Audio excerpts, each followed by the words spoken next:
नमस्कार, मैं हूं शुभांकर मिश्रा और आज कहानी है मध्य प्रदेश के जबलपुर की। वहां बिरगी डैम में गुरुवार शाम करीब 5 बजे पर्यटन विभाग का एक क्रूज अचानक आई तेज आंधी के चलते मौत के आगोश में समा जाता है। हवा की रफ्तार 74 किलोमीटर प्रति घंटा थी, जिसे शांत पानी की लहरों को जानलेवा दीवार में तब्दील कर दिया। हादसे किनारे से महज 300 मीटर की दूरी पर हुआ, लेकिन उस चंद मीटर के फासले ने कई हंसते खेलते परिवारों को हमेशा के लिए उजाड़ दिया। यहां मौजूद लोग कहते हैं कि 43 से 47 पर्यटक थे। टिकट जो है 29 ही काटी गई थी, यानी जितनी क्षमता थी उससे कहीं ज्यादा भीड़ बढ़ाई गई थी। बेवकूफ बनाया गया था टिकट कम काटकर। लेकिन ये सब बातें लहरों के सामने थोड़ी ना टिकती हैं। पानी के अंदर के दृश्य भयावह थे। गोताखोरों ने रेस्क्यू ऑपरेशन शुरू किया तो कई घंटों की मशक्कत के बाद कई लाशें, 9 शव निकाले जा चुके हैं। संख्या और बढ़ सकती है। इन सारी संख्याओं के बीच में एक तस्वीर मां और बच्चे की,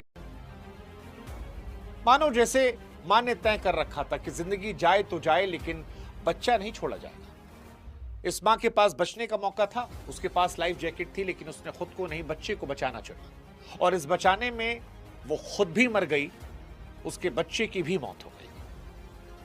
आप सोच कर देखिए कि इस बचाने की प्रक्रिया कितनी जटिल रही हो।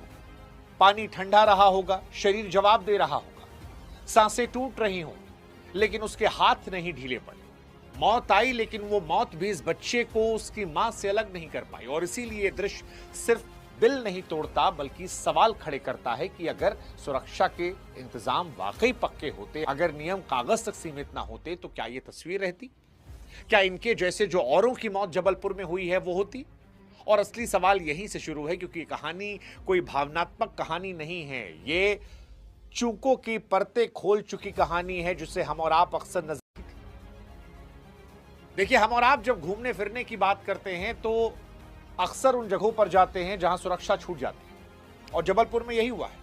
इस बरगी डैम का यह हादसा चीख चीख कर कह रहा कि सुरक्षा के नियमों का पालन सिर्फ दिखावे के लिए था। कायदे से किसी भी नाव या क्रूज पर लाइफ जैकेट का होना काफी नहीं, बल्कि उसे सही से पहनना और किसी मुसीबत के समय वहां मदद का इंतजाम होना जरूरी है। लेकिन ना उस दिन बचाने वाला, और क्योंकि क्रूज पर क्षमता से ज्यादा लोग सवार थे, इसलिए मां बेटे को एक ही में पहना दिया गया। अगर अलग अलग पहनाते तो शायद वो दोनों जिंदा होते। लेकिन पैसा कमाने के लालच में नावों पर भीड़ भर दी जाती है, जो संतुलन बिगड़ने का एक बड़ा कारण है।